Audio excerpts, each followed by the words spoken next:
Welcome to Pints with Aquinas. I'm Matt Fradd. If you could sit down over a pint of beer with St. Thomas Aquinas and ask him any one question, what would it be? Well, today we're actually joined around the bar table by Thomist philosopher Edward Feser. And here's what we're going to do. We're going to look at Richard Dawkins's 5 quote-unquote refutations of St. Thomas Aquinas' 5 ways, and let Dr. Feser respond to them. This is a first in a 2-part series of episodes that we're doing. So this week, we're going to just take a look at those first 3 ways of St. Thomas Aquinas and why Dawkins does not refute them at all. Next week, what we'll do is look at the final 2 ways that Dawkins responds to, and then we will show Edward Feser Richard Dawkins's central argument against the existence of God, and I think you'll find Edward Feser absolutely destroys it. So these are 2 power-packed episodes. Buckle up, get a pint of beer, and get ready.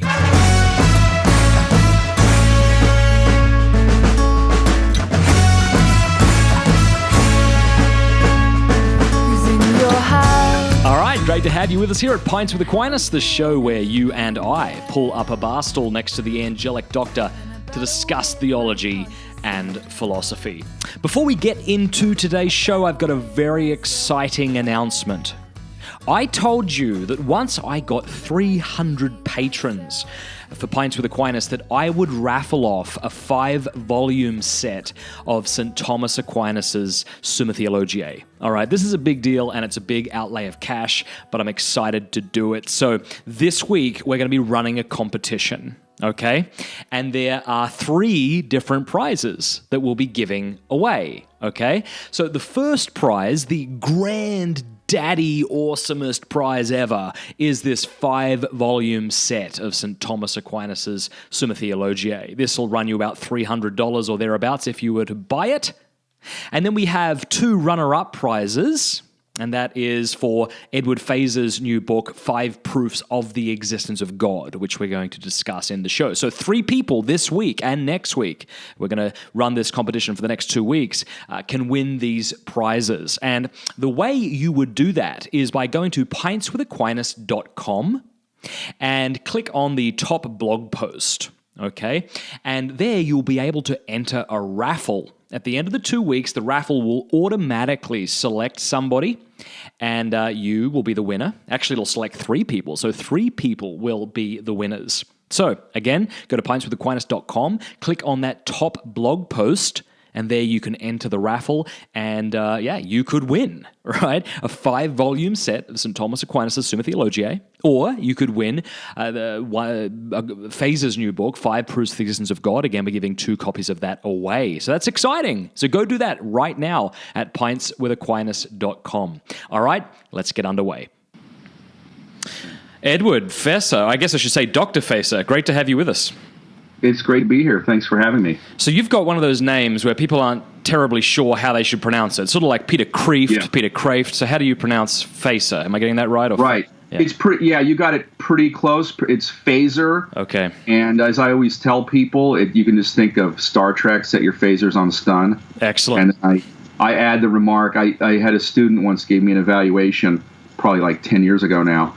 And he wrote, set your phaser on fun. So I don't know how often I live up to that, but anyway, I try. Well, hey, I want to begin before we respond to Richard Dawkins and what he had to say all those years back in the God Delusion regarding Aquinas' 5 ways. I want to say congratulations on your new book that you just published with Ignatius. It's outstanding. Thank you. Yeah, 5 Proofs for the Existence of God. Did I get that title right? Yeah. I was reading it on an airplane recently. I haven't read the whole thing because you're a very good writer. You're able to communicate, I'm not just saying this, complex, ideas in a way that people go, oh, wow, that's what it means. Like your discussion on the distinction between universals and particulars, even though I had grasped it to some degree, when I read what you said, it made me think to myself, why don't philosophers just speak in normal language? Because this isn't that difficult to understand. You've got a real ability to do that. So thank you very much for the contribution. I appreciate that. I appreciate that. one of the things I was trying to do in that particular book was to, as I put it in the beginning of the book, even though we end up at the deepest part of the deep end of the pool, so we get to pretty abstract and technical philosophical concepts, I always try to start out at the shallowest part of the shallow end of the pool and work the reader who's determined from the simplest starting points to the most technical abstraction. So to the extent I've succeeded, I appreciate you letting me know that. Yeah, indeed. I would encourage everybody to go out immediately and buy that book because, I'm not just saying this to make you feel nice about yourself. It's the best book on the existence of God I remember reading for a long time. It, maybe not for the faint of heart. It's going to take some sort of determination to get through it because while you're a good writer at explaining these concepts, it can be dense at times for sure. But so thank you so much. Now, you once called, you have to remind me, you said that Dawkins wouldn't know metaphysics from Metamucil. Is that right? That's right. That's right, yeah. Yeah. So that's good. It's nice to have a feisty discussion. There's certainly... He asked for it. He absolutely asked for it. Well, look, here's what we want to do, because I think Dawkins' misunderstanding of Aquinas' five ways, very similar to many of the YouTube atheists out there and the misunderstandings they have of the five ways. So we want to go through those five ways one at a time. In the God Delusion, he gives 2.5 pages or three or so pages to the most renowned set of arguments for the existence of God, and pretty much dismisses them pretty quickly. Any initial thoughts before we get into them? Well, to give Dawkins his due, that's 2.5 to 3 pages more than the other New Atheist writers do. At least the New Atheist writers who wrote at the time he did. You don't even find that much in Harris and Hitchens and Dennett. So I'll give Dawkins that much credit. At least he knows he has to address the most prominent natural theologian in history, Thomas Aquinas.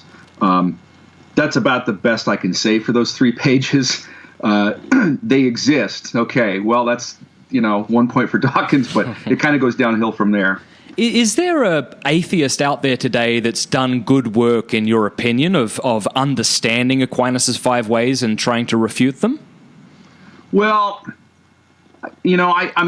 I guess the short answer is no, but I do need to qualify that. There certainly are serious atheist writers who make comments about Aquinas. I'll give you an example. J.L. Mackie, in his book The Miracle of Theism, and Mackie's one of the most important and prominent atheists in contemporary philosophy of religion. He's been dead for a while now, but he still falls within the category of contemporary philosophy.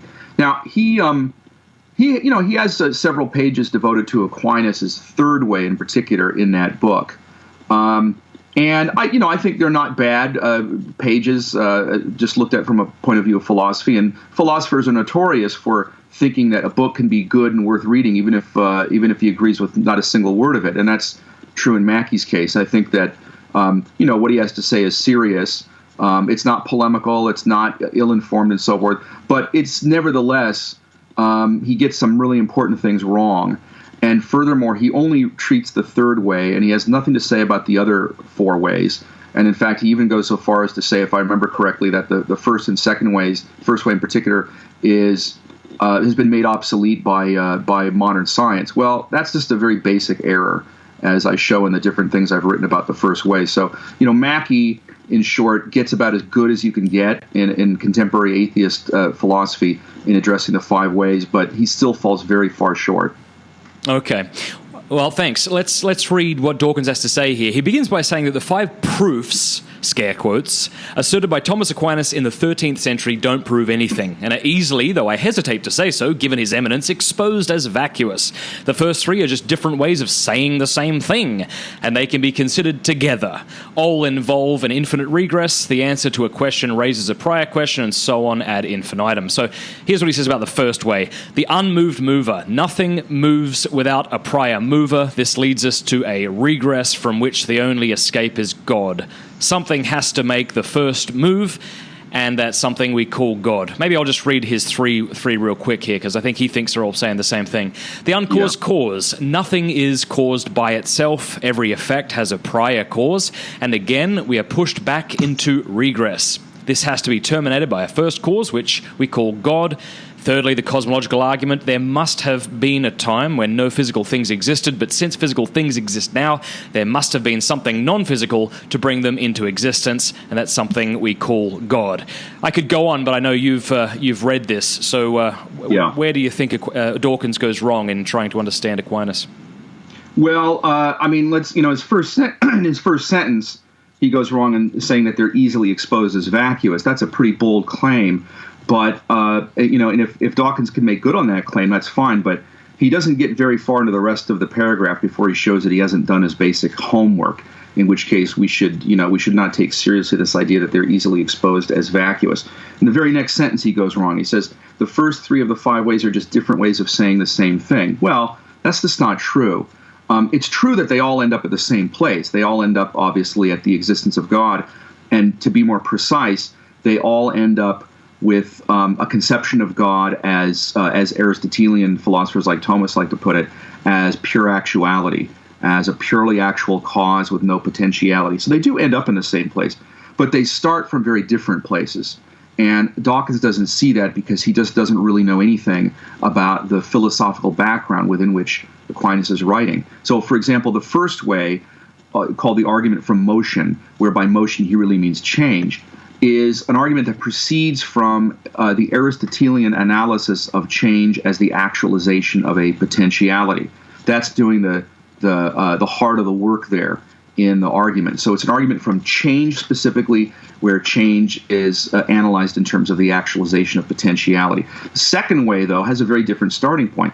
It's arguing from the existence of what Aristotle calls efficient cause, the generating cause of a thing. That's a more specific idea than the idea of change. So the starting point is different. And the third way has yet a very different starting point again. And in the third way, he's arguing from contingency and necessity and from generation and corruption. What that means is Aquinas starts from the fact that things come into existence and they pass out of existence, which shows that they are contingent, meaning they're the kinds of things that could fail to exist and depend on other things for their existence. And he argues that there couldn't be anything that's like that unless there's something that's not like that, something that exists in a necessary way. So we do have significantly different starting points. The first way, again, starts from the idea of change and the analysis of change as the actualization of potential. The second way starts from the idea of efficient causation. And the third way from the existence of contingent things that are generated and corrupted. Those are not just different ways of saying the same thing.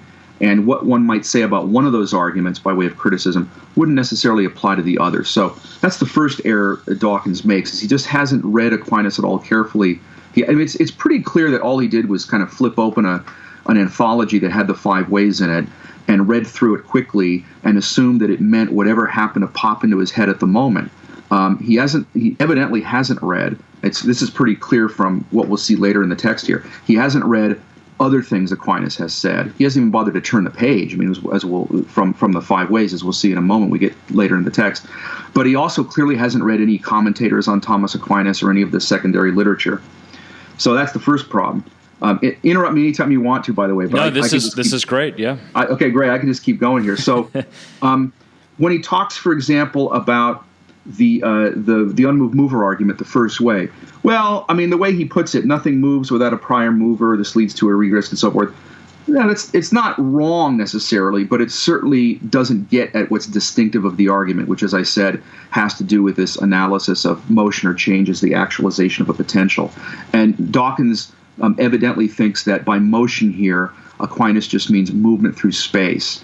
But Aquinas actually has a more subtle analysis of motion than that. As I noted earlier, he thinks in terms of change in general, and movement from one position in space to another is just one example of change. There are three other kinds as well, and they all reflect the idea of the actualization of a potential. Now, if you don't get into that, you're just not getting into the argument, and Dawkins doesn't. So he doesn't even really understand the thrust of how the argument's supposed to work, as we'll see when we get to what he says later in the text. When he talks about the second way, and he characterizes it as resting on the premise that every effect has a prior cause. Well, that's not quite what Aquinas says. He doesn't say every effect has a cause. When atheists criticize this sort of argument, they often say, oh, it rests on this claim that every effect has a cause, and that's a trivial claim because, sure, why would you call it an effect unless you already know that it has a cause? Well, it might be a trivial claim if that's what Aquinas was saying, but that's not, in fact, what he says. He talks about the fact that things that come into being have efficient causes, but he doesn't characterize it as either the premise that everything has a cause. That's a straw man. But the specific straw man that Dawkins uses is instead the assertion that every effect has a cause. And Aquinas doesn't put it that way either. That would indeed be a trivial premise, but that's not the premise he actually gives. Okay. And then what he says about the third way, he makes a much more serious mistake. He says with respect to the third way that it rests on the premise that there must have been a time when no physical things existed. Okay. Well, wrong. That's just completely wrong. Not only do you not see that assertion made in Aquinas' third way, but Aquinas deliberately avoids making such a claim whenever he argues for God's existence. Dawkins here evidently thinks, as so many atheist critics do, that what Aquinas is doing is tracing the history of the universe back to a beginning point, to a Big Bang, say, and then asking what caused the Big Bang. And the way he characterizes it here is, Aquinas is saying there must be a time when no physical things existed. But Aquinas actually denied that you could show that through philosophy. This was kind of a big deal in the Middle Ages, and you had a debate between you had this debate in Islam, for example, between different Islamic thinkers, but you had it in Christianity between thinkers like St. Bonaventure on the one hand and Aquinas on the other, where Bonaventure thought that you could and should argue for God's existence by way of arguing for a beginning of the universe and then arguing that God is the cause of the beginning. And Aquinas said, no, that we can't show that philosophically. We only know that the world had a beginning through the book of Genesis. We don't know it through philosophical analysis, so we shouldn't argue that way. And in fact, he wrote a book. It's a short book, but it's still a book against the idea that you could demonstrate that the world had a beginning. And he's pretty forceful in his language, almost saying like these to argue in the way Bonaventure or now William Lane Craig or others do could end up making the Christian faith look ridiculous because he thought it was such a bad argument. That's right, yeah, and sometimes some people are aware of who aren't Aquinas specialists of this line of Aquinas, this famous line where he says that you shouldn't. I'm not quoting here exactly, but he says you shouldn't use bad arguments in defense of religion because you only give the infidel, the non-believer, an occasion to scoff, to ridicule religion. And the specific example he has in mind is this idea that you can demonstrate through philosophical arguments that the world had a beginning. So this is this is a howler. This is a very serious error on Dawkins' part and exposes that he doesn't know what he's talking about because, it's like characterizing Dawkins as, if you characterize Dawkins as a Lamarckian or something, right? Oh, Dawkins is the guy who thinks that evolution proceeds by way of use and disuse, Lamarck's famous and ridiculed theory of evolution. Dawkins would rightly say, you don't know the first thing about how I understand evolution. He would rightly criticize somebody who said that. But he makes an equally grave mistake when he characterizes Aquinas, because Aquinas not only doesn't argue that way, he explicitly rejects, and indeed rejects with some vehemence, even to the point of sort of almost mockery, the idea that you should prove God's existence by arguing that the world had a beginning. So he gets Aquinas very badly wrong in that line. And this gets to the distinction between an essentially ordered series of causes and an accidentally ordered series of causes. And he seems not to understand this, just like almost every YouTube atheist I've seen criticize the five ways doesn't get this distinction either. Yeah. So would you quickly by the way, those listening, you should get Dr. Feser's book, Aquinas, A Beginner's Guide, because that was the first time I read and understood this distinction. It was you did a great job doing that. Would you just briefly maybe explain that distinction for our listeners? Yeah, in fact, Matt, if you want, maybe you should go ahead and read the next two lines because this is directly related to that in Dawkins' God Delusion. Yeah, he says all three of these arguments. By the way, we have to say that Dawkins is an excellent writer, isn't he? No one wields the English language like the English. He says all three of these arguments rely upon the idea of a regress and invoke God to terminate it. They make the entirely unwarranted assumption that God himself is immune to the regress. Right. Yes. So this brings us to the issue you raised, the difference between what's called a linear causal series and a hierarchical causal series, or also called the difference between an accidentally ordered causal series and an essentially ordered causal series. Okay, so what's that all about? Well, this is a distinction that, again, if you don't understand this, you're just not going to understand Aquinas. And Dawkins not only gives no evidence that he understands it, but he gives evidence that he doesn't, namely the lines you just read. So this is a distinction that it goes back at least to Aristotle, but it was developed by philosophers in the Middle Ages like Thomas Aquinas and John Duns Scotus. And the idea is this: that in an accidentally ordered or linear series, that's the kind of series that would be illustrated by, to use Aquinas' example, a father who begets a son, who in turn begets a son of his own, who in turn begets a son of his own, and so forth. And where the series extends forward and backward in time, backward into the past, forward into the future, and so forth. Now that's distinct from a hierarchical or essentially ordered series, which is illustrated as Aquinas does with the example of a hand which uses a stick to push a stone, which may in turn push a leaf or what have you, but where, in this case, the causal action takes place simultaneously. At the very moment when the stone is being moved by the stick is in turn being moved by the hand. Okay. So we've got this distinction between causal series which extend forward and backward in time, that's the linear kind, and the kind that exists simultaneously, the hierarchical kind of causal series, or the essentially ordered causal series. And the key difference here is this. I mean, there are a number of differences we can note, but the really crucial one is this, that in the one kind of series, the linear or accidentally ordered kind of series, the causes and effects in the chain have independent causal power. So let's say Al begets Bob, and Bob begets Chuck, and Chuck begets Dave, and so forth. Once Bob is begotten by his dad, Al, if Al dies, Bob can still grow up and have a son of his own. He doesn't need Al still around to do it. You know, obviously people can have children even though, you can have a child even though your dad is dead, or your grandfather, your great-grandfather, what have you. And the reason is that Bob, in our example, has built-in causal power. He has generative power. He has built-in power to produce a son of his own. Contrast that with the essentially ordered or hierarchical series, like the hand pushing the stick, pushing the stone, where the stick can push the stone, but not under its own steam. It has the power to move the stone only insofar as it borrows that power from the hand, and the hand in turn from the person whose hand it is. And so if you don't have the hand using the stick as an instrument, the stick will not be able to do anything. Okay. And so the key difference between these two kinds of cause and effect series is the difference between having built-in causal power and having only derivative causal power. So it's the second kind, the kind of series where the later causes in the series, like the stick and the stone, have causal power only in a derivative way. That's the kind that Aquinas is concerned with when he says that the series has to have a first member. Another way of putting it, what he's saying is that you can't have a series of causes with borrowed or derivative causal power unless there's something that they borrow it from or derive it from. Can't have borrowed causal power without something to borrow it from. That's the key idea here.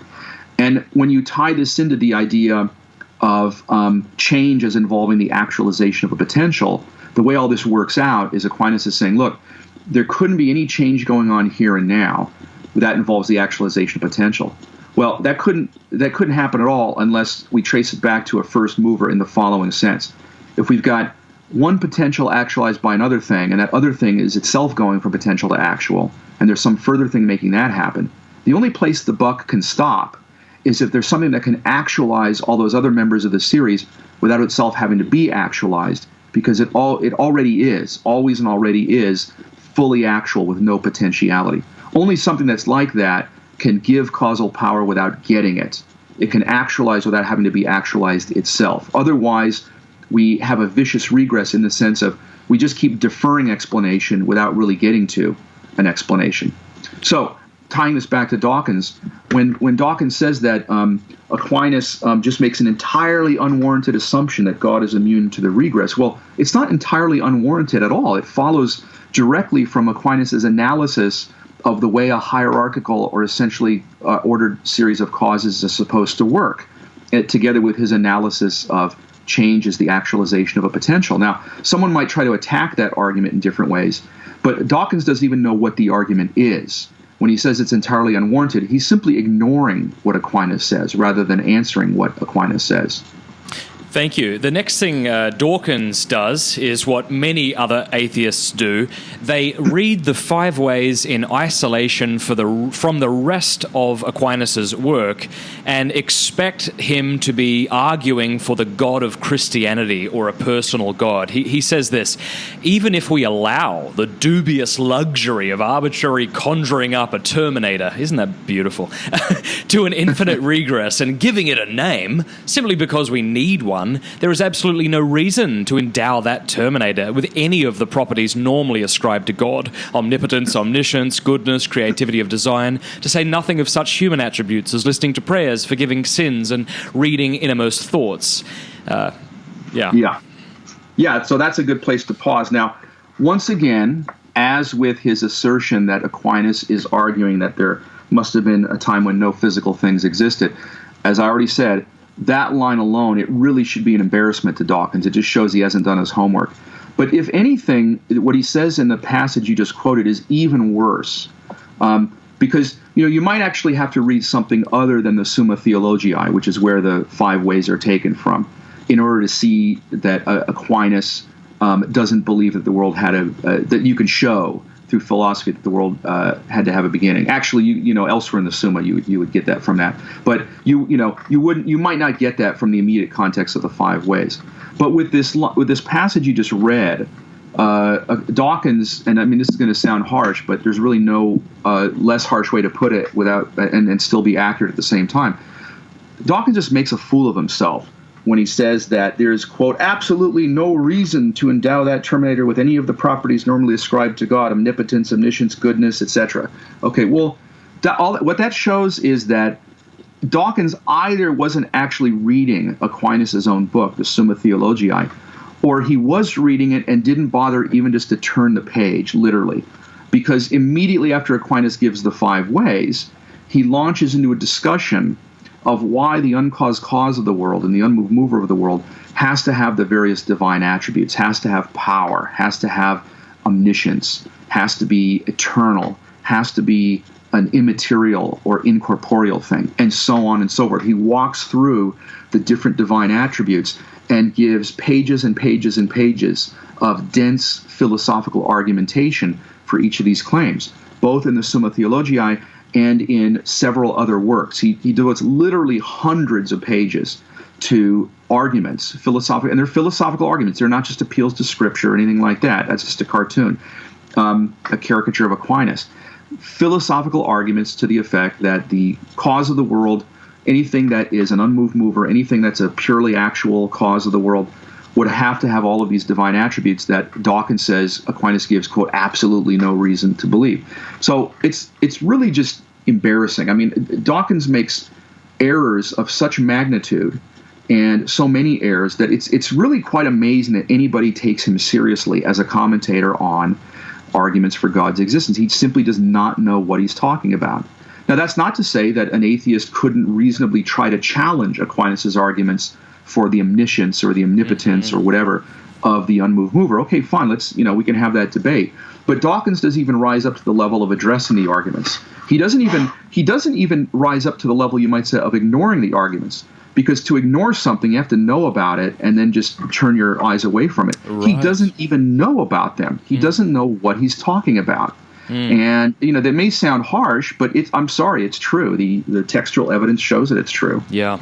Well, the next thing he does is he kind of takes an aside before looking at the 4th and 5th way of Aquinas by trying to pit the omnis against each other in order to show that God is an incoherent concept. I might just have you respond to that. He says, incidentally, it has not escaped the notice of logicians that omniscience and omnipotence are mutually incompatible. If God is omniscient, he must already know how he is going to intervene to change the course of history using his omnipotence. But that means he can't change his mind about his intervention, which means he is not omnipotent. Yeah, right. So Dawkins strikes again, right? And once again demonstrates, I will say this, Dawkins does demonstrate something absolutely conclusively in this passage and others. And what he demonstrates is that he doesn't know what he's talking about. Right. One of the problems here is Dawkins is evidently assuming that Aquinas has a model of God's relationship to the world where God is sort of continuously observing what goes on in the world as it happens. And also, I guess, Dawkins thinks that for Aquinas, God looks into the future through a crystal ball or something and sees what's going to happen tomorrow and a year from now and 100 years from now and so forth. And then he kind of steps in and intervenes, tinkers with the machine of history, as it were, that this is how he causes miracles to occur. And so this is how Dawkins generates this idea that there's a conflict between omniscience and omnipotence. The idea is, well, gee, if God is all-knowing, he already knows what's going to happen in the future tomorrow. If he already knows about it, why would he have to intervene to change it? And yet the fact that he's omnipotent is supposed to show that he can intervene and change it and so forth. But all of that just rests on a complete mistake. That's not the way for Aquinas how God knows the world. He doesn't know the world by a kind of observation. And he doesn't know the future by looking into a crystal ball or something like that. That's far too anthropomorphic or human-like a model of knowledge to attribute to God. Rather, for Aquinas, for one thing, God is entirely outside time and space altogether. He's not in time, so he's not observing things happen as they happen in time. He's outside of time altogether. To use an analogy that I use in my latest book, 5 Proofs of the Existence of God, and that I like to use in other contexts, the relation between God and the world can be thought of as analogous to the relationship between the author and the story that the author has written. Think of an author who comes up with a story, beginning, middle, and end, a whole novel, say, in one single act of thought. That's kind of how God is related to the world, the way the author is related to the novel, to the story of the novel. And then the way God knows the world is not by a kind of observation, but rather he knows it by way of knowing his own mind, knowing himself as cause of the world, just like the author knows the story, not by reading it, but by virtue of being the author. So if you ask the author, gee, what happens in chapter 3? The author doesn't have to say, well, I haven't really read the book yet, so ask me after I read the book. Well, he knows it because he wrote it, right? So he knows his own mind, he knows his own thoughts as the author of the novel, and knowledge of the novel is kind of a byproduct of that. For Aquinas, that's how God knows the world. He knows himself as cause of the world. He knows what he has caused, and because of that, he knows what happens in the world. And he knows it beginning, middle, and end. He knows that part of the story is that he causes a certain miracle at this time, doesn't cause a miracle at another time, and so forth. But he knows it all in one single act. It's not a matter of him having to step in and tinker with things where they've gone wrong, they didn't go according to plan, and so forth. That's not Aquinas' model of God's knowledge. And here, by the way, Dawkins is evidently working with this. He has this obsession with William Paley. You'd think that no one ever wrote on God's existence apart from William Paley, or that if some did, like Aquinas, that they were just prefiguring Paley or something. But so if you're thinking in William Paley terms, then you think of the world as like the watch, and God is the watchmaker who's sitting there observing the watch and thinks, oh, I need to speed it up, it's slowed down or something, or I need to slow it down, or whatever. But that's not how God relates to the world. And Dawkins' objection here on pages 77 to 78 of his book assumes that it is. That's the problem. Yeah, well put. Thank you. Okay, well, that is going to do it for this week. Next week, as I say, we're going to look at the final 2 ways of St. Thomas Aquinas, see what Dawkins says about them, let Feser respond.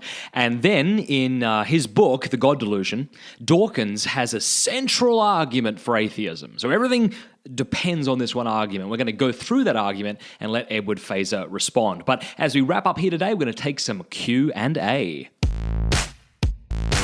All right, well, we'll just do maybe 1 or 2 question and answers this week. It depends on how intricate they are or how complicated they are.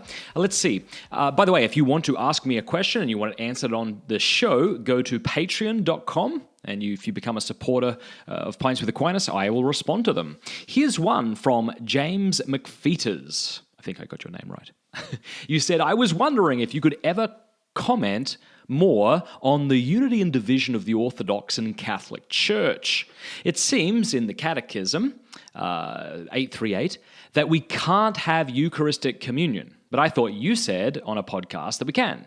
So my question is, do we both have the Eucharist? And if so, should we freely be able to partake in communion together? If St. Thomas Aquinas talks about this at all, that would be wonderful to learn about. I know, well, a couple of things here. We are not in full communion with the Orthodox Church. Now, there are at least 20 Eastern Catholic churches, right, like the Byzantine Catholic Church, the Melkite Catholic Church, and so forth, that we can receive the Eucharist in.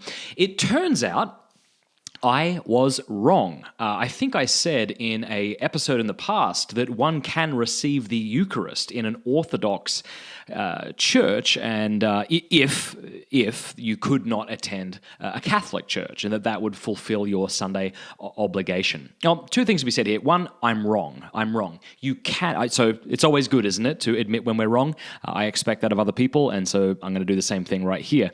In the 1967 directory on ecumenism, it said that Catholics could fulfill their Sunday obligation in an Eastern non-Catholic liturgy if one could not attend a Catholic church, okay?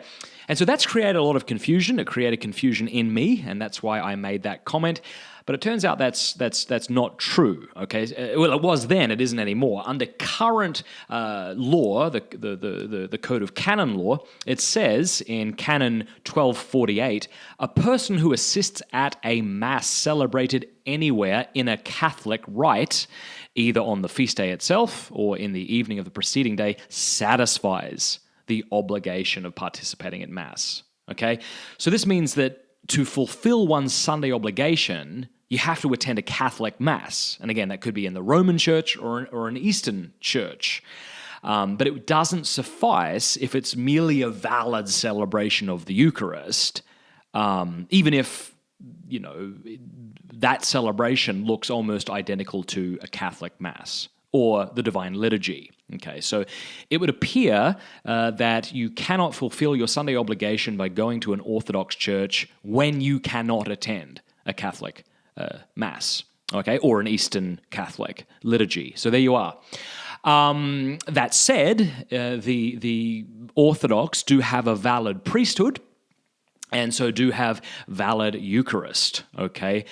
If one was to attend, so here we go. Now I'm going to begin to speculate. So if there's someone out there who knows more than me, feel free to correct me.